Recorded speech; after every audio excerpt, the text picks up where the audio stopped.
Good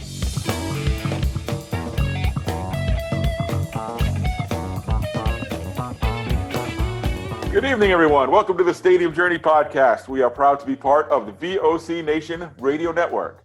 And after you listen to the podcast tonight, or this afternoon if you're listening to us at a later date, visit our website, stadiumjourney.com. And don't forget to follow us on social media. We're on Facebook, Twitter, YouTube, and Instagram at Stadium Journey.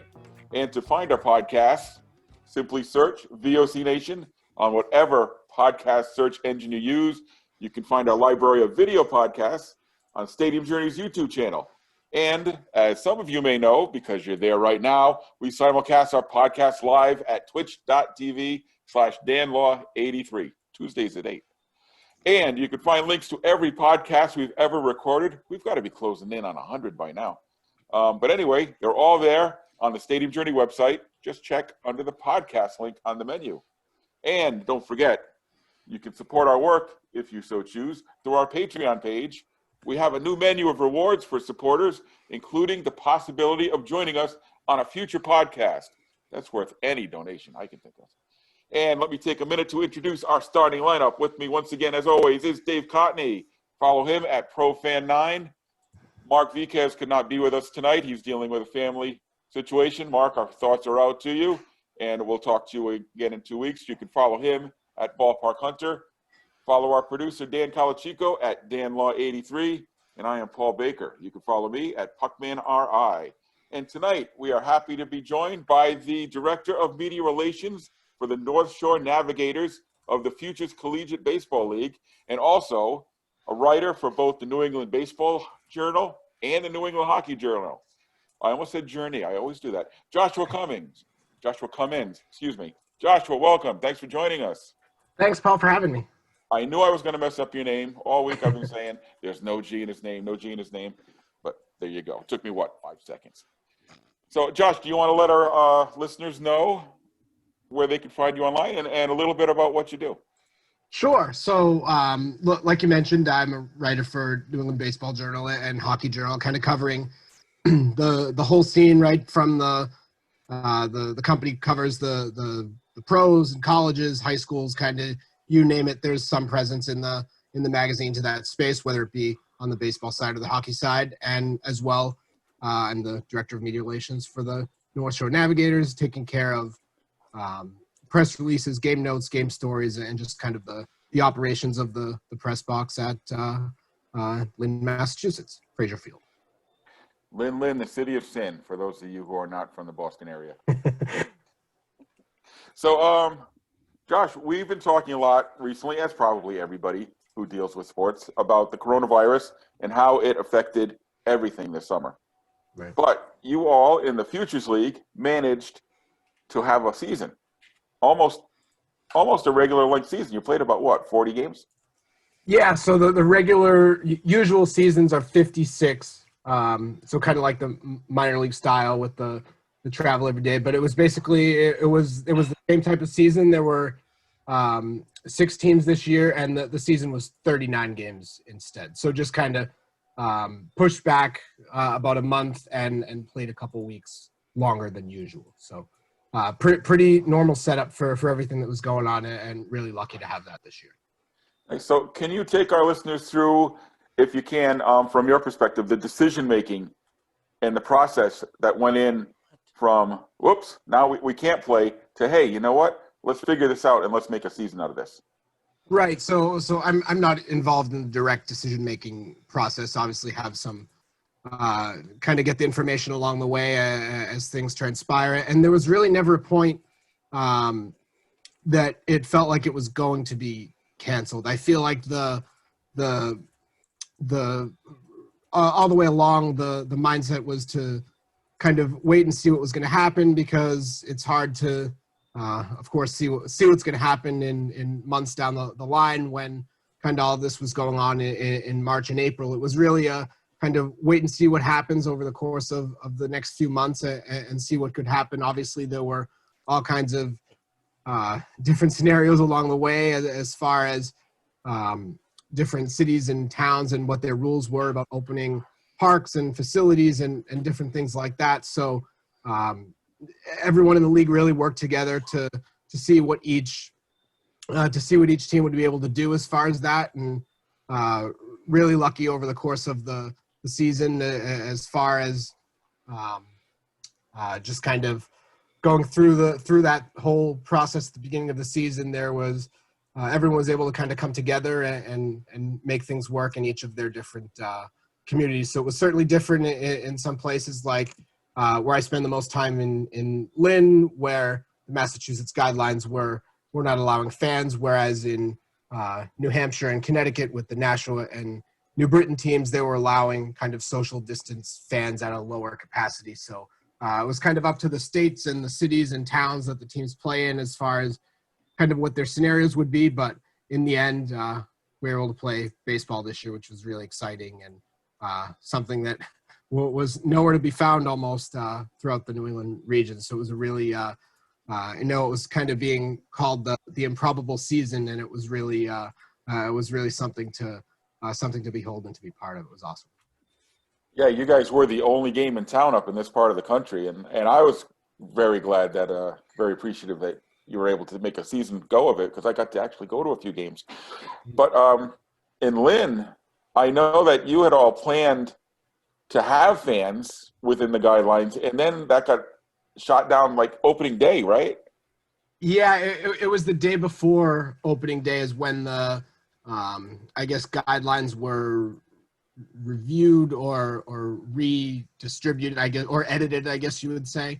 Yeah, and it definitely was unexpected. The day before opening day, there were all plans. Everything was kind of marked out as far as social distancing and lines to mark people to sit and to walk through the concourse. But yeah, the day before opening day, kind of things changed in the state of Massachusetts, and that's how we had to do it at Fraser as far as this summer. But like I said, that was something that it was up to the state and the cities and towns, and that's kind of how it went for the Navigators and other Massachusetts. Right. Yeah. I know Brockton had kind of the same situation, because they've got a brew pub actually attached to Campanelli Stadium. Right. And so they thought they had a solution figured out, because like you said, Massachusetts guidelines allowed for some outdoor dining. I think, maybe 50 people or less. So Brockton said, okay, we can have 50 people a game here in our outdoor area next to the brew pub. But then after a couple of games, the same thing. No fans there. But at other places, for example, I was able to catch the other four teams play. I mean, one team was in New Hampshire, one was in Connecticut, but the two other Massachusetts teams allowed fans. Do you have any insight as to why that happened? So those were, as far as I know, the kind of the way it was explained is that those are public parks. So you're able to, people are able to go into a public park without it being against the rules. So that's the way that I saw. I was only at actually Westfield very early in the season and Worcester very late in the season, so I didn't have a lot of experience at those two places, but they're more public facilities, so that's how that rule worked. Okay, and yeah, Worcester was another really incredible story this summer, because they, right. like you were saying about for the Navigators, it was a last second change of plans. They got locked out of their stadium just about a week before the season started. They had to find a whole new place to play. What? Yeah. The Bravehearts generally play on the campus of Holy Cross. And so, right when all the lockdown went, or right before the season was to start, and Josh, what was that, June, July? The first week of July. Yeah, July 2nd, I believe, was opening day. They said, nope, campus is closed, can't use the stadium. And yeah, it was a little further planned out than being locked out on the week before. I think there was some idea, because the college was closed through the entire rest of the spring semester, so I think it was more a matter of just kind of waiting for the final word. They were kind of working their options in the background and kind of ultimately settled on Leominster solution. So it wasn't exactly locked out of the stadium at the last minute, but certainly an unexpected change of plans over the kind of later few weeks of the off season, where they had to officially make that move out of Holy Cross and onto Leominster. Well, I got to tell you, having gone to a game there, they put on a fantastic show. You would never have known it was really kind of a last-minute switch. And having been at Doyle Field for the days of the Dirt Dogs, the Wachusett Dirt Dogs, man, what a difference. What a difference in the place. Dave, you had something? Yeah, so can you tell us, and I fully admit, as a Canadian far from independent baseball in New York, it's all a mystery to me. Can you explain to us how the finances are working? I don't know if you have that info, but without fans bringing in revenue, how are the teams surviving? Is it on the good graces of the owner, going into the reserves, or was there some other funding or creative sources of revenue? How is it that you're able to make sure that this season isn't going to kill like next season and future seasons? Right. Yeah, I don't have any information on that as far as hard numbers. I know really the main concern this year was obviously trying to play baseball and do something for these guys after having their college seasons taken away. It was obviously hard for everyone, and they just really the big focus was just trying to play baseball no matter what it took, whether it was just kind of working through all these different, each team had a COVID plan just to how they were going to work with their communities, and if fans were allowed or not, just how that spacing would work and what the capacities would be, and just kind of working to get everything in the ballparks ready. So I don't have numbers as far as that. Obviously, the teams that had fans were at an advantage in that department, but certainly it sets itself up for kind of a great future as far as the league, because there was a lot of added exposure in the fact that they were the only league in New England playing. So it'll be fun to see how things transpire in the future. Did you end up with any like extra media coverage as being the only, like Paul said, the only game in town? Yeah, certainly at the beginning you saw it with the kind of the news stations in Boston picking up on it, because especially at the beginning, the Boston Red Sox and Major League Baseball hadn't started playing yet, and it was really the only sport going on almost.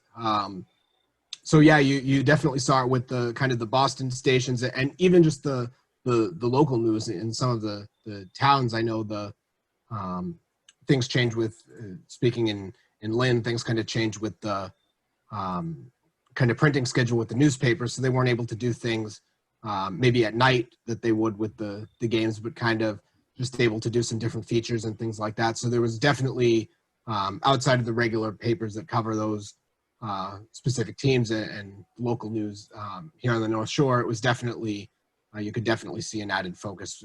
Articles in the Boston Globe and the Herald and all kinds of different publications. So it was definitely well picked up by the local media, because there wasn't a whole lot going on. And you even got 3 games televised on NESN. Yes, that's right. That was a really cool experience. So it was just the production of that was just like you were watching a Red Sox or Bruins game on NESN. It was the announcers were kind of people within the league, but the production was a company that NESN works with a lot, and it was really fun to kind of see how that worked on a obviously through the hockey and other things I do during the winter. I've seen how that works from a different sport, but to really kind of be up close with that baseball production and have some kind of hand in with some information with them, it was a really cool experience. And you wouldn't know that it wasn't the Red Sox, because the production was really cool, and it was a wonderful production.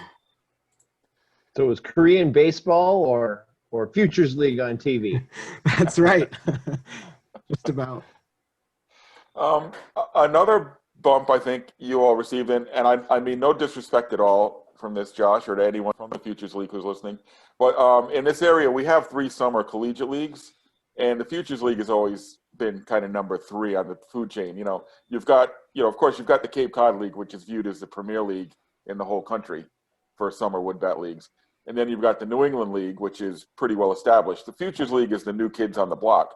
But this year, it seemed like you guys were able to attract a jump up in talent. Am I right or wrong in thinking that? Because the games seemed a lot crisper and a lot better played this year. Yeah, it was certainly the cancellation of the Cape and the NUCBL definitely helped all of the rosters and just attracting. So quite a few of those guys had played in the league before, and speaking for the Navigators, 2 of the guys who were kind of at the top of the now as the college academic year starts to ramp back up, 2 of the names that are pretty high in the New England and one of them very high in the national draft boards, Sal Freelick and Cody Morissette from Boston College. The 2 of them had played in the league a couple years ago. Sal was hurt last summer, but Cody played in the Cape Cod League last year. And just because there was nowhere else to go, this was the place that they ended up coming back to. Sal played for the Navigators 2 years ago, and Cody was actually in Nashua 2 years ago. But the 2 of them were 2 of the many guys who were kind of picked up, whether it be from NECBL or from Cape rosters. So it was definitely kind of the place for a lot of New England talent this year, and basically every school in New England had players in the league, just because it really was the place to go, and it was fun to kind of watch that talent collected on one field, because there was nowhere else for it to really be showcased. And there were a lot of I know we're talking about the kind of media coverage before, but you could see it with the Major League Scouts too, because there was nowhere else for them to go. So that was a big attraction for them, especially with guys like Freelick and Morissette and some of the other guys throughout the league. Could you maybe give our listeners, peel back the curtain a little bit if you can, Josh, and tell us, at least from your experience, what was different this year about putting on a game in the world of COVID than what we would experience during a regular summer?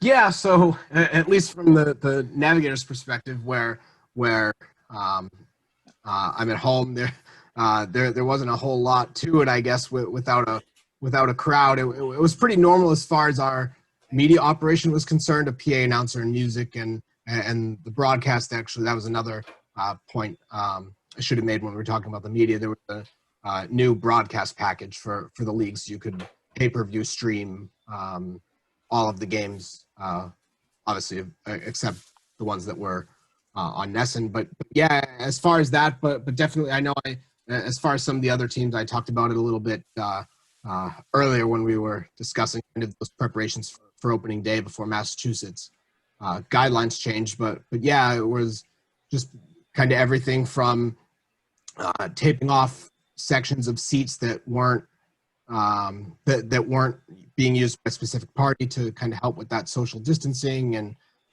kind of markings in the lines for concession stands at the parks that had that regular crowd, and just all kinds of different things like that are kind of becoming part of that quote new normal that we're seeing kind of everywhere. And it was really just kind of taking some of those things that have been changing in other parts of kind of the world here, and kind of taking it to the ballpark. So it was really nothing totally unexpected or totally different from other kind of aspects of what's going on, but just kind of taken to the ballpark, and of course making sure that people are wearing masks when they're not in their kind of distance in their seats was kind of the norm throughout the course of the park. I guess that was maybe the one thing that was consistent throughout everywhere, is just that mask wearing, and like I said, certainly nothing unexpected from what's kind of become that new normal, or whatever term you like to use. So did players and staff in the league have to go through regular testing, or? Or Yep, was it kind of the honor system to self-quarantine and take precautions? Yeah, so everyone had their temperature checked on the way coming in, and if there was a high temperature, then they'd have to go get tested, and obviously wouldn't be allowed to come back until they tested negative. So the normal kind of protocol was that entering the ballpark, someone from the home team would kind of record everything and go from there. It's funny. I work in a hospital, and that's the exact protocol I go through every morning as well.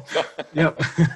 And I've got to say, Josh, for everybody who works at a Futures League park, I went to 5 different games this year, and I felt very comfortable at all the parks. I went to 4 out of the 6 teams this year, the 4 that I could go to. Right. And, everybody was very conscious, and fans alike. I mean, you hear stories about people not cooperating with mask mandates and such, but I saw fans everywhere wearing masks and respecting distancing rules. So it really was a collaboration, a group effort to keep everybody safe. I think everybody was happy to be at the ballpark and have a little bit of normal in their routine. No doubt, I could see that just from one of the things that was different this year, just as far as kind of everything that happened with the college season being canceled and just kind of all of these guys having all the time in the world to kind of get themselves ready for at that point when their seasons were canceled. They didn't really know what was next. This, like we were talking about with many of the other leagues canceling, kind of nobody knew if this would be something that would happen this year. And like I said, it never, from the league perspective, never felt like it got to that point where it couldn't be a wait and see approach. But obviously with everything going on, it was kind of hard to imagine at points that there would be a point where this could happen. But like you said, everyone worked together and just kind of worked together and to put on this. And you could see it from day one with just the players taking the field for practice, which was something that you don't usually get in these summer leagues with them coming right from college. There was a good amount of time, a week or so, more than that actually, to kind of get them together and to have practice. And you could see it just with the looks on their faces being out on the field before something that they didn't get to do for months. So it was really cool to see kind of the smile on their faces from the beginning and just kind of going through this together, because it really was, like you said, a team effort. And so now it's time for me to throw 4 or 5 of the teams in the league under the bus, because you went through this whole season, you were able to make it through safely, complete the season till the end, and at the end of the season, what did we end up with? The same 2 teams in the championship series. I mean, the Futures League, for those of you who are familiar with the Futures League, this was your 10th season. And in 8 of the previous 9 seasons, the champion was either Nashua or Worcester.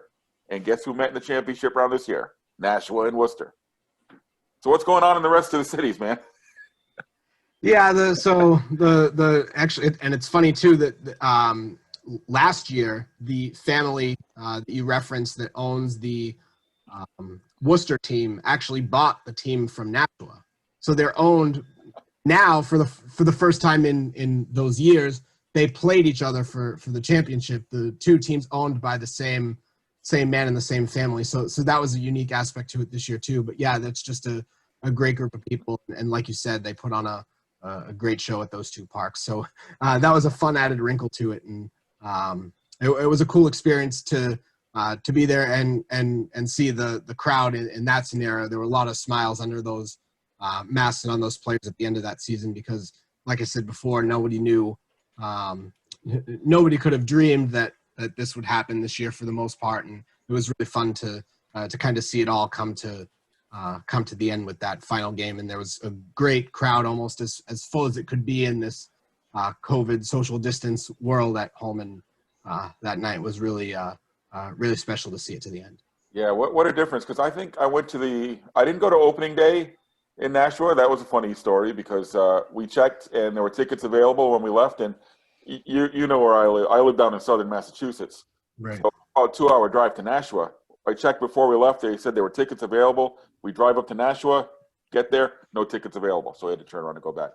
So I ended up at the second game, and I think like the last or second to last game.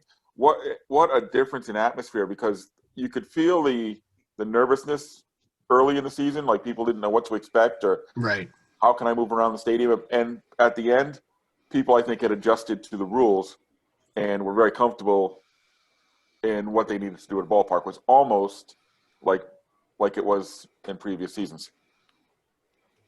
So let's talk a little bit about the Futures League, Josh, because it's really been a godsend for some old minor league ballparks that honestly might probably be looking at the wrecking ball or just not being used.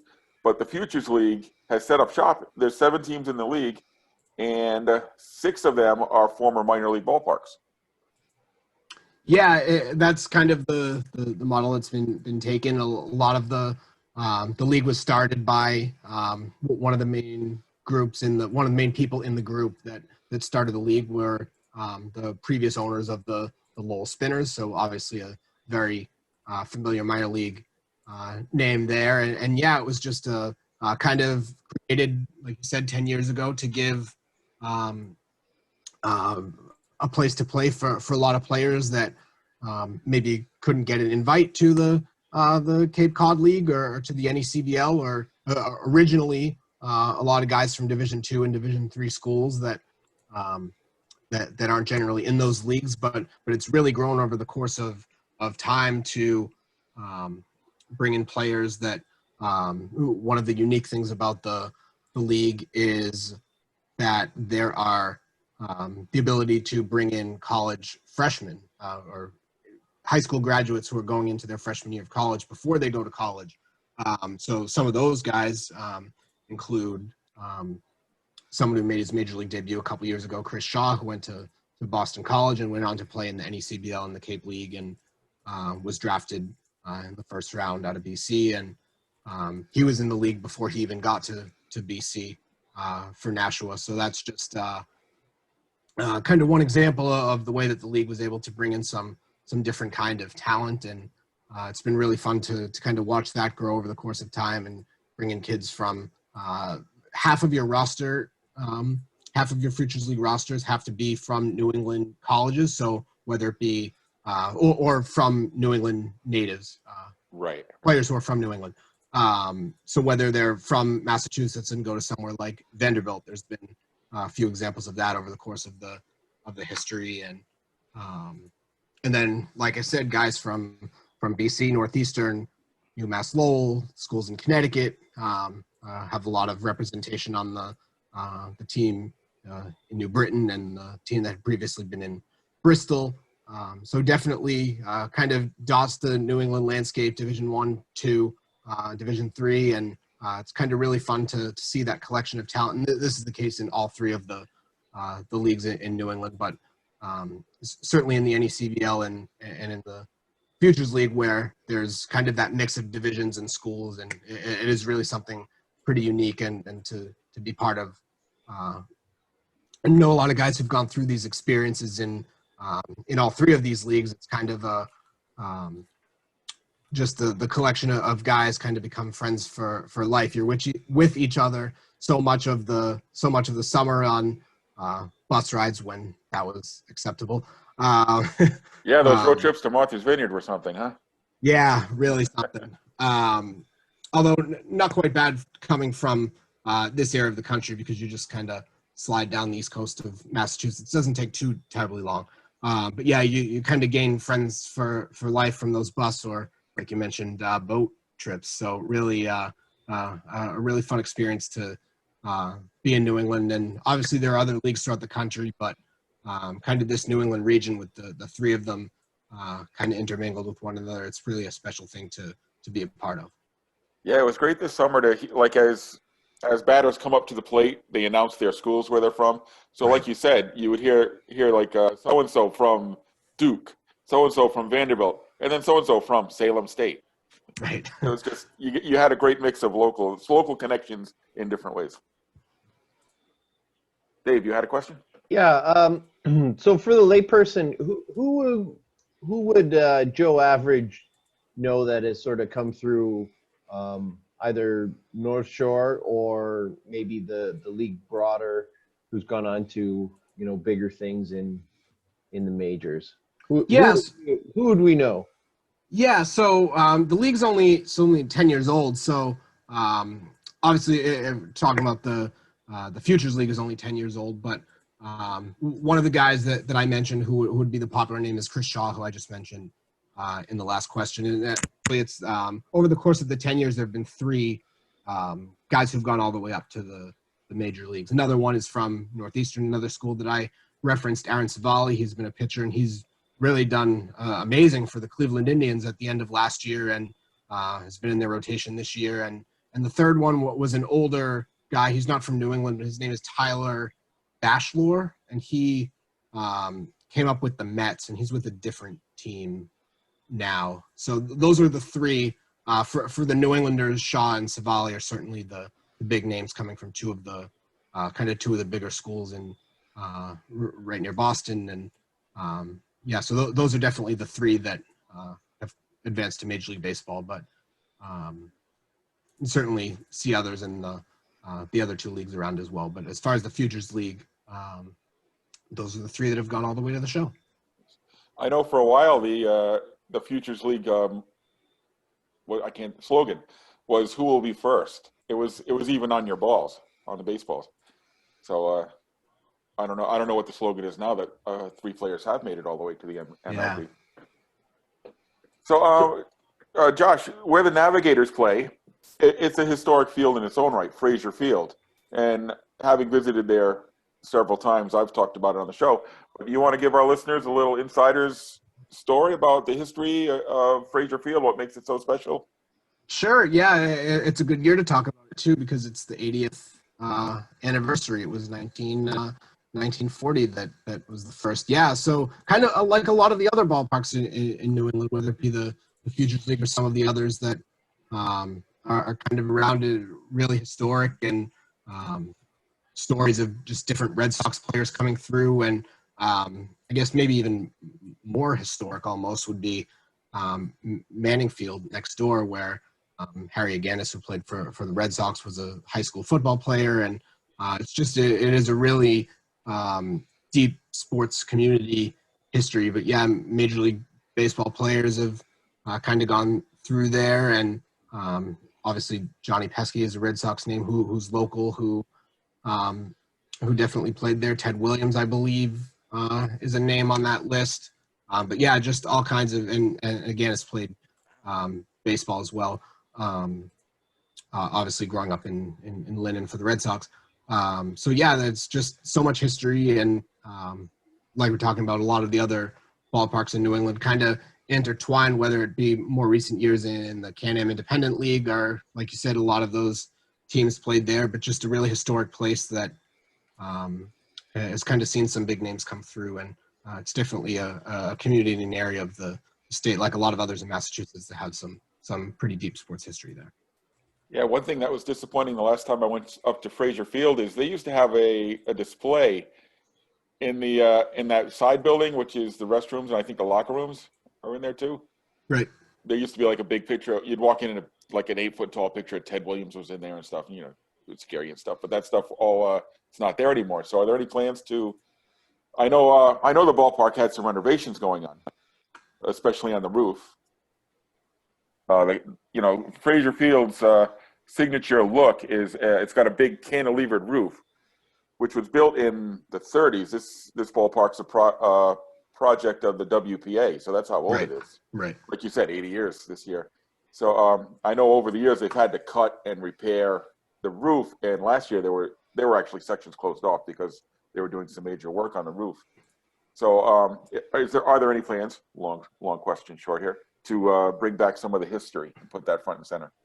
Yeah, I'm not sure what I know there are going to be. I'm not sure exactly the timeline of the plans, but there are going to be, at least they were talked about kind of before the last few months transpired.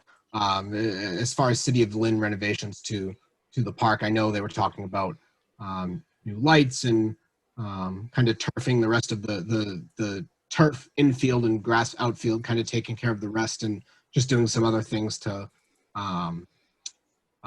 again renovate what is an older ballpark for the first time in several years. So I know that's on the plans. I'm not exactly sure the exact timeline of that or when that's all going to kind of be started and come to completion, but definitely some renovations are being planned, that's for sure.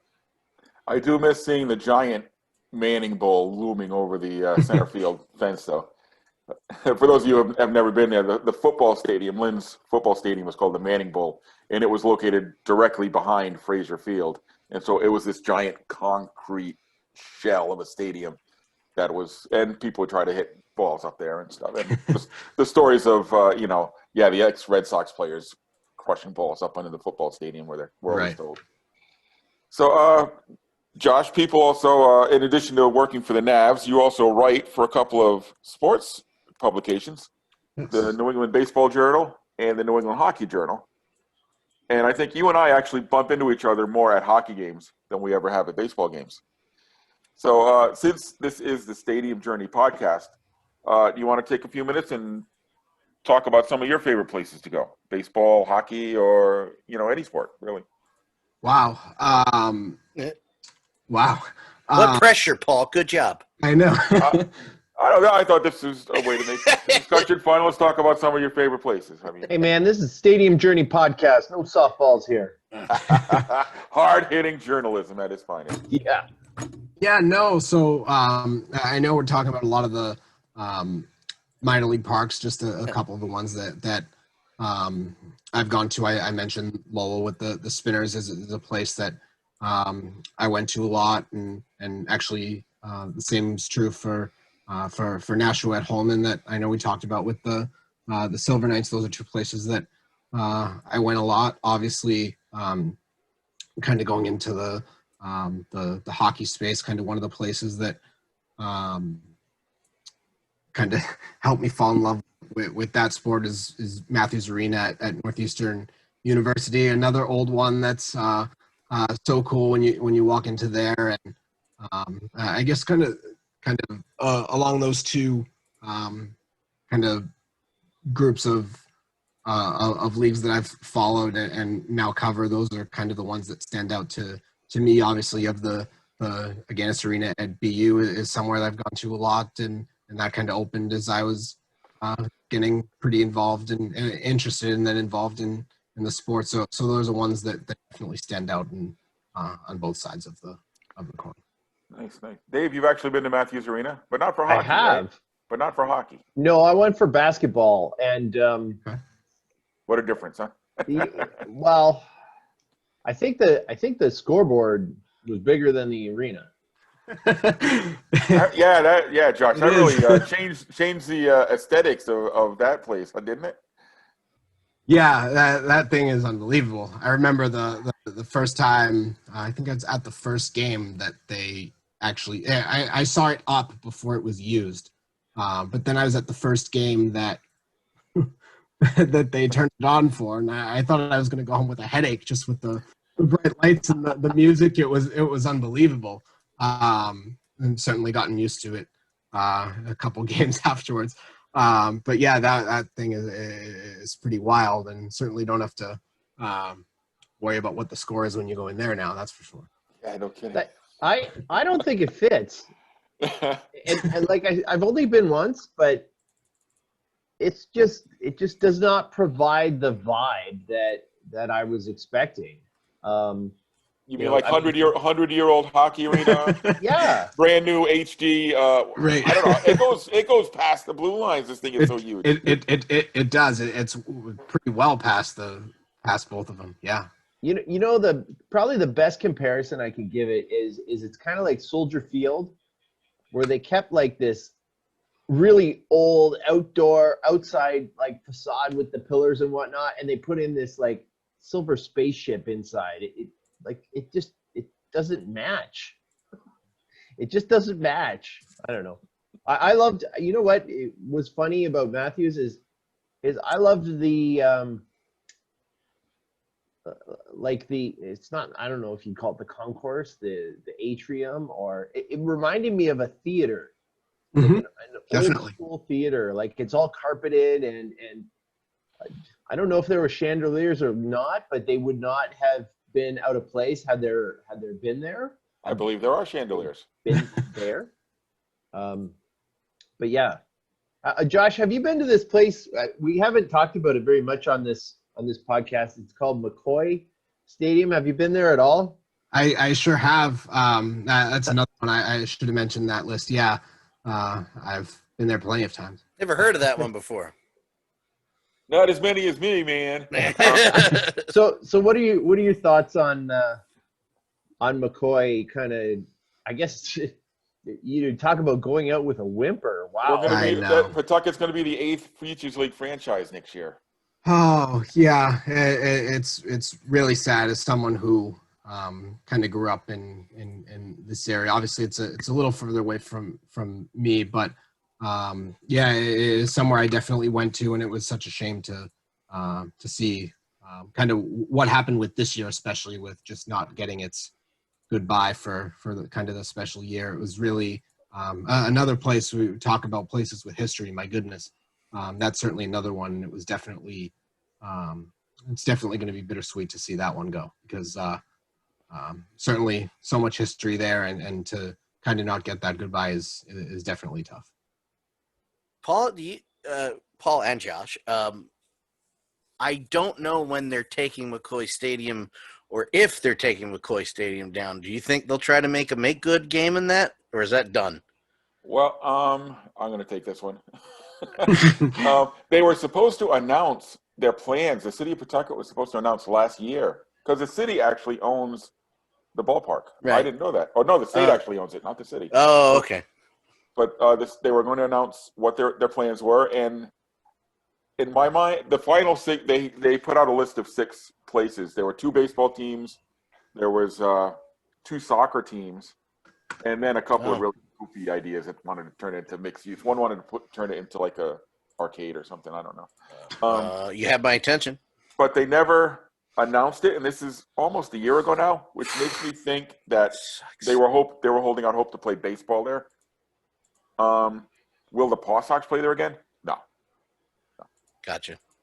But yeah, Josh, that led me to one question I wanted to ask, and I forgot to earlier. With the Bravehearts, the Woo Sox are opening up their $100 million baseball park next year. Can Worcester still support the Bravehearts with the Woo Sox there?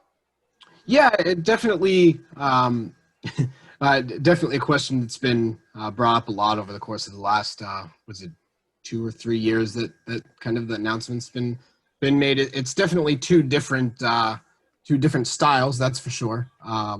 One's obviously the brand of the Red Sox, so that's there, and certainly going to be a presence. But like all of these summer collegiate teams, it's just such a different vibe. You're dealing with, we were talking about the local players, with the fact that you're watching a player from BC and from Vanderbilt or somewhere like that next to the player from your local Division II or Division III school. It's something that in the minor leagues you don't get that kind of local flavor, local atmosphere where everyone in the stands is friends with somebody. Well, not everyone, but there's a great local flavor, and a lot of the people in the crowd are friends and family of players when the roster is very local, especially as it was this year with the just everything with COVID. The rosters were super local, even more so than usual, kind of taking that 50% rule that we talked about to kind of the next step further. But yeah, I definitely think there's room. It's certainly two different types of baseball, and certainly 2 different atmospheres to create. So certainly you're in the same place as the Red Sox, but there's no comparing the 2. They're totally different. Interesting, because the Bravehearts have always led far and away, led the Futures League in attendance. I mean, they pack Fit and Field. I think their average crowd is about 3,000 a night, if I'm not mistaken. And pretty close. So we were wondering, when we were up at Doyle Field, is this a dry run for the team for 2021? But the plan right now is to have it make a go at Fitton. Yeah, I would. That was definitely a temporary solution. So yeah, definitely sounds like as long as things get back to as close to normal as possible. You can't see Josh doing air quotes there, but Yeah, no, certainly. No, that was definitely a temporary solution. So they're certainly, I'm sure, hoping to be back at Hanover this year at Holy All right. Cross. Very, very good. Okay, so can we double back to Pawtucket for a second? So you said that you don't see the Red Sox going back to play in Pawtucket at all. Well, that was me, but yeah. That was you, yeah. I can see a scenario where it happens. No, you can't. I can. And here it is. It's not going to happen next year. It's just But- like the way look on Paul's face, like nah. Nah. He's got that old man face. I'm not letting go. Yeah. But can't you see it happening? Like once the attendance sort of, I mean, it's not going to bottom out, but it sort of flattens out. Like they think of the money they can make by going to Pawtucket for one day on like a Wednesday, and they can sell the joint out as the big farewell that they never had. Obviously not next year in the first year, but maybe in the second year or in the third year. That's what I was leading towards earlier, but they no-sold me. They both did. Josh and Paul were like, no, nah. No. I only say that because I think of well, never mind. Different situation. I was gonna say when the What do you think Flyers this is, moved, Birmingham? a whole 20 feet north, and they said they never play in the Spectrum again. They played a couple games there. I'm just saying, maybe there's hope that they'll get to make. You know what was awesome that they used to do is they used to do the double headers where you could see the Phantoms like in the morning and then Yes, Flyers I know. I used to love that. I used to love that too because that was my day mapped up. I don't want to talk about it anymore. This is not the Philly podcast, and I'm not going to mention pork roll or cheesesteaks. But go ahead. We were probably actually in the building at the same time then, Dan, because I went to one of those. Probably many of those as possible. As They used to do that in Toronto in like the 70s with the old Marlies, who were a junior team. Yeah. And they were actually owned by the Maple Leafs, and they used to have doubleheaders at Maple Leaf Gardens. They'd run the Marlies game first, and then the Leaf game Saturday night, and away we go. Anyway, All right, go ahead. So, Sorry, Paul. Josh, sorry to get way off track there for a little No bit. problem. We tend to do that on this show a little bit. It happens weekly. So you want to take a second, Josh, and let our listeners know where they can find you, your work, your writing, the Navs, all that good stuff. Pimp out all your social media stuff. Sure. Yeah. So Twitter is just my name, Joshua Kummins, Joshua Kummins. The two websites for the magazines are simple: Baseball Journal and HockeyJournal.com, BaseballJournal.com and HockeyJournal.com, and the Navs NavS.com, and the Futures League is thefuturesleague.com. Fantastic, Josh. So thanks for joining us, and hopefully I'll be seeing you up at the Garden for the Bean Pot come February next year. Oh my goodness, I hope so. Yeah, I know there's been some talk kind of over the last few weeks about when kind of these college hockey seasons might start. I know it's kind of going to hinge on what happens with the whether it be the football teams kind of here in the fall and what goes on. Obviously, I think all of those except for BC, but kind of basketball, I would think that the NCAA is going to want to make a good kind of run at that, and I think hockey is going to be not far behind. I know there's there's all kinds of different dates flying around, but it certainly seems like as long as kind of things on these campuses and the testing continues to go, I think there's going to be a go of it as far as this winter, and hopefully, like you said, it means that being pot in February. Always a Nothing highlight like of my that. year. Yeah. Yes. All right, Josh. Well, thanks for joining us. We enjoyed having this discussion, and once again, thanks for joining us, Joshua Kummins from the North Shore Navigators. All right, so I guess I've got the only trip. I guess you do. All right, We can talk about the Sixers moving to Camden. we already did that. But they don't know that. Just go. Go do the Listeners, you don't know. Yeah, Twitch.com. Yeah, just go. You're fine. You don't need to count. Okay. Did Already got it. Albert Pujols just pass Willie Mays? Did he hit another home run? Did he? I He think tied. just He did. tied him yesterday. I think he Wow. just did. It said live, and I don't know. It's muted, so, but I think he just did. All right, so that would put him what? 5th all time or 4th? I thought Willie May. Oh, wait, that was John Feinstein's list, which didn't include Bonds and A-Rod. So I was going to say 3rd, but Because he's got like 30 to go to get A-Rod now, I think. 30 something. yeah, no. On John Feinstein's tweet on it this morning was my list is Hank Aaron, Babe Ruth, Willie Mays, and Albert Pujols tied. You can't do that. You can't. Sorry, Why John not? Feinstein. You can't do that. You can't do that. Anyway, Anyway, this is the part of the show where we talk about where we've been in the last 2 weeks. I went to the doctors and didn't die 2 weeks later. That's always a plus. There you go. Somebody's automated speaker's talking now. Yeah, Siri's telling me about Babe Ruth. Thanks, Siri. See, and now on this next week on the Stadium Journey podcast, Siri. Yeah, we should do that. We're replaced by. I don't even want to say the name because it'll start talking again. Sounds like an episode of Futurama. What were you gonna say? What were you gonna say, Dave? I was going to say the S word that would make my iPad start talking again, but I don't want to say that. Yeah, don't say that. What, Sixers? No. Hey, Sixers. You can change Siri's name if you wanted to, couldn't you?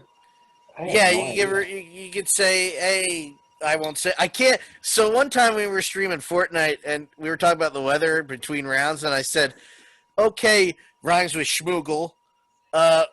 What's the weather like today?" And the speaker was like, "Tomorrow's weather in blah de blah." I was like, "Don't tell everybody where I live, Jesus Christ! I know where I live. Just tell me the weather." That's one of the videos I had to take down and edit. Yep. Yeah, don't everybody know exactly where you live. And here's your address, too, while we're at it. Yeah, your address is blah blah blah blah blah blah blah blah blah blah blah. Jays are losing in the bottom of the 5th, 16-3. Who is? The Jays. That is a close game compared to that Miami game last week. 29-9 or something like that. When did the Ooh. Marlins get good? Did they? No, just They're in the against us. playoffs. You're They're right. second in the. they're They're second second. in the East. They're second. They just I passed haven't them. been paying attention. I'm glad they're still playing the. What the hell is that MMA Irish guy's name? Why am I blowing a blank? Number Conor 2. McGregor? Yeah, they're Yeah. still airing Conor McGregor ads. That's Yeah. nice. Oh, well, anyway. He wasn't arrested this weekend. Okay. Anyway, did you hear the Sixers are trying to put a new arena in Trip it. Penn's Landing? I don't know. That still boggles the mind. I don't think you could fit a regulation You- basketball court. You there. Never mind. can't. There's nowhere to park. There's nowhere to. Yeah. There's nowhere to get people to an arena in Penn's Landing, and it makes me hate the ownership more. And I'm not going to rant all over again just for the podcast. It'll be unnatural. F them. So this is where we talk about places we've been the last 2 weeks. Penn's Landing? No, not in the last 2 weeks. Okay. Although Pennsylvania is on the list of states I can go to now. Ooh, that's very nice. I can get the pork roll That's even right. closer. That's right. We're supposed to. Okay, so this is the plan. You're going to go get the pork roll. I'm going to go into Pennsylvania. We're going to meet halfway across the Ben Franklin But you don't Bridge. have to. I can go all the way into Pennsylvania now. Oh, okay. Well, just meet me somewhere and I'll grab it. I can go to Delaware too. Not that helps. That's close. Yeah, yes, it does. It's closer. It's technically closer to me. Okay. It would screw you over, but I don't I got care. to go all the way down to the bottom of Delaware. Yeah, I'll meet you halfway. The last time I drove on that road, I don't know what highway it is that goes up Delaware. We got stuck on a 2-lane road Pulaski Highway? No, that one goes across to Ocean City, right? Yeah. The one that goes up from the bottom up to Wilmington. But for part of it, it's a 2-lane road, and we got stuck behind a truck full of chickens. Yep. Worst smell I've ever Is smelled. that the one that you go over the Bay Bridge? Yeah, if you keep going. Yeah, up that way. I forget the number, actually. Yeah. I call it long pain in the ass. Yeah, that's what it was, especially behind a chicken truck. Yeah. On a But 90-degree we'll day. meet there at the side of the Valero gas station right when it turns into me, and I'll get my pork roll and I'll go home. All right. There's a sounds good. Waffle House there, so we can have lunch. We can have a waffle. Right. We don't have Waffle Houses up here. You're better off. Not up here either. They're overrated. I'll say it. I'll say it. Waffle House is overrated. Better than Denny's, which is what we got instead. That's not Waffle House is really kind of sketchy looking. You take that back, Paul. How dare you? Do you have any? Okay, here. You want a story? Here, this will pad the podcast out. My baby teeth used to get stuck on the teeth coming in, right? Because the roots were too big. And you were 32 at the time. I was 34. This was 2 years ago. No, I like 6, 7, and 8. So my stepmother devised a plan. She figured this out once. That if she took me to Denny's and I got a corn dog, it would rip that sucker right out. So anytime I'm not kidding. My tooth's loose. Let's go to Denny's. Yeah. Two of the teeth that would come out. She goes, just eat the corn dog. Trust me. Pop. One of the bites, that sucker beyond gone, out. That's so funny. The third one got lost inside of she had an 88 Mazda 626, and dude, I was a pansy when it came to my teeth, right? This thing was barely hanging on by a root. This one, I think. She tricked me, this evil woman. She goes, I just want to look at it. Come here. Wham! Rips it out.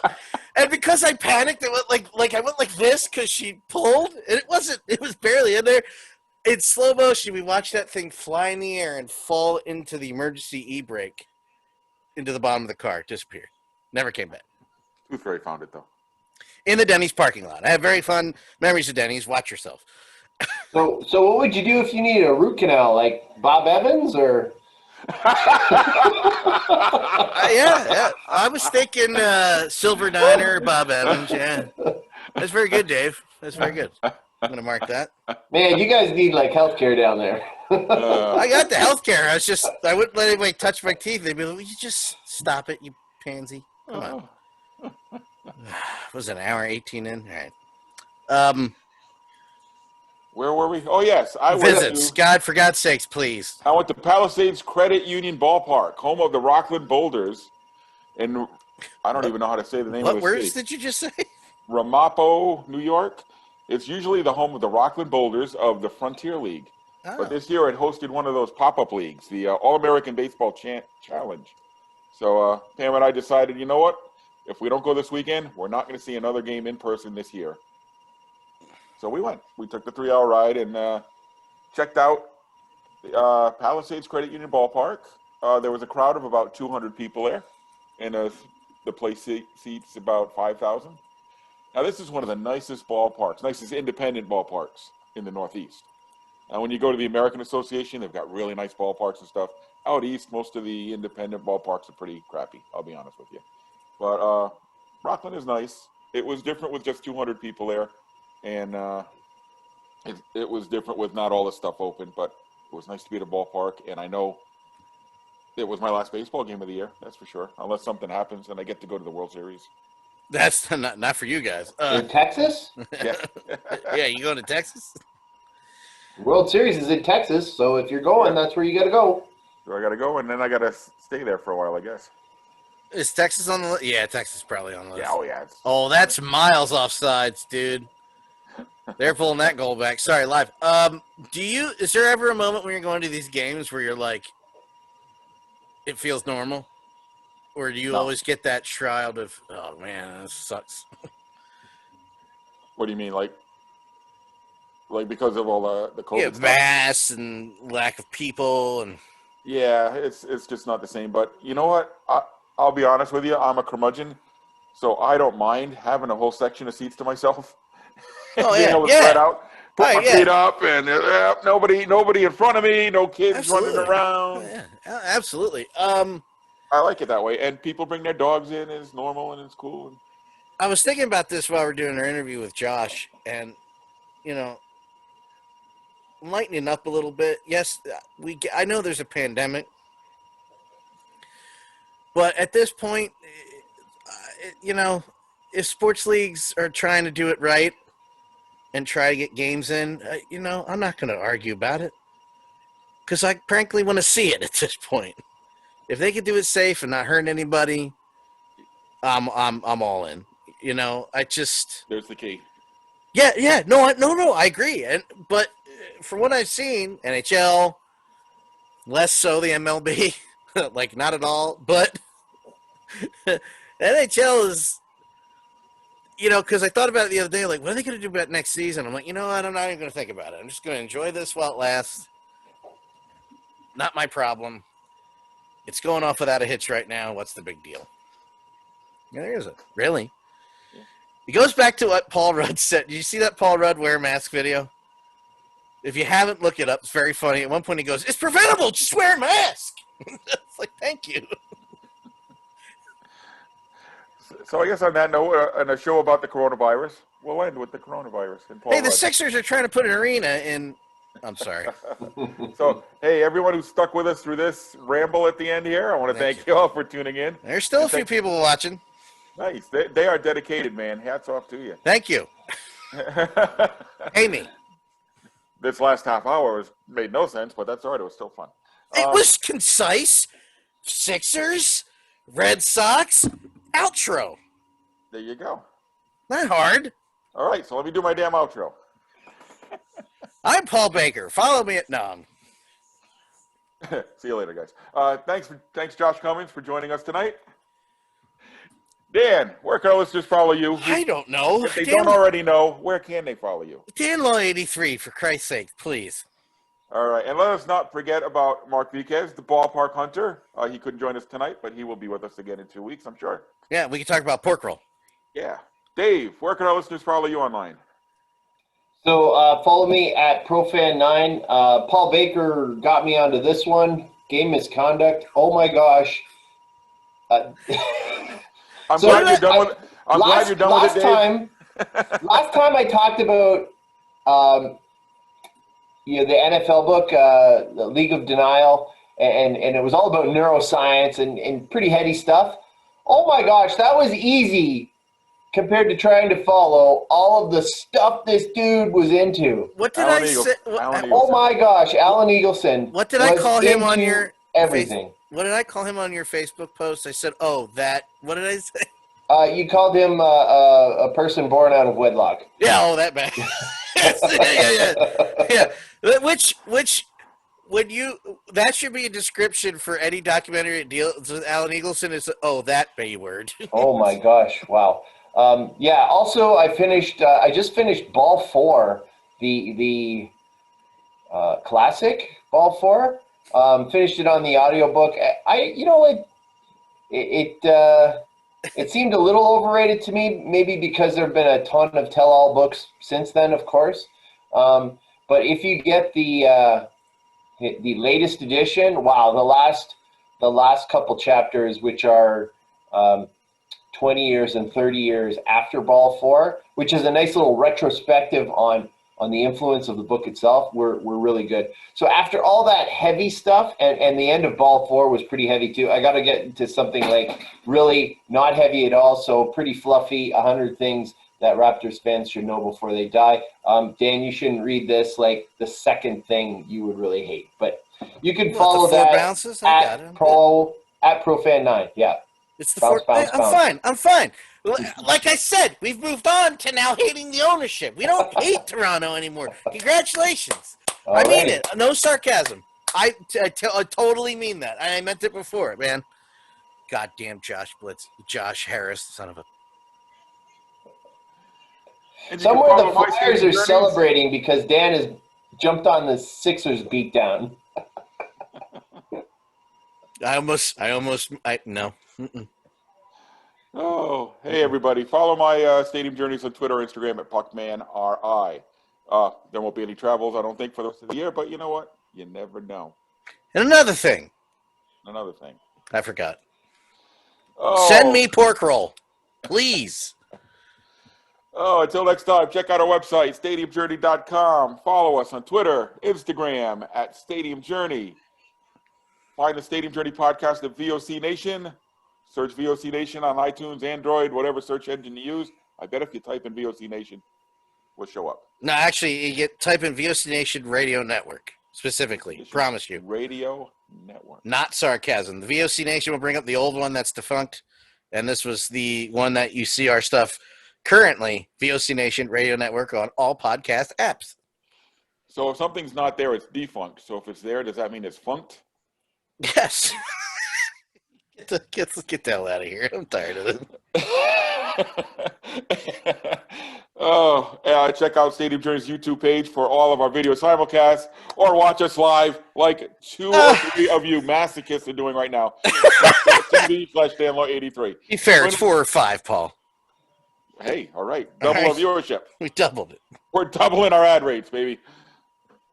Join us again in 2 weeks right here when we talk about, well, something. No lacrosse. No, that's in a month. That's 2 shows away. We're going to talk about the Sixers putting an arena in Penn's Landing. All right, that'll last an hour. Yes, it will. For Dan Calachico, Mark Viquez, and Dave Cotney, I'm Paul Baker. Until next time.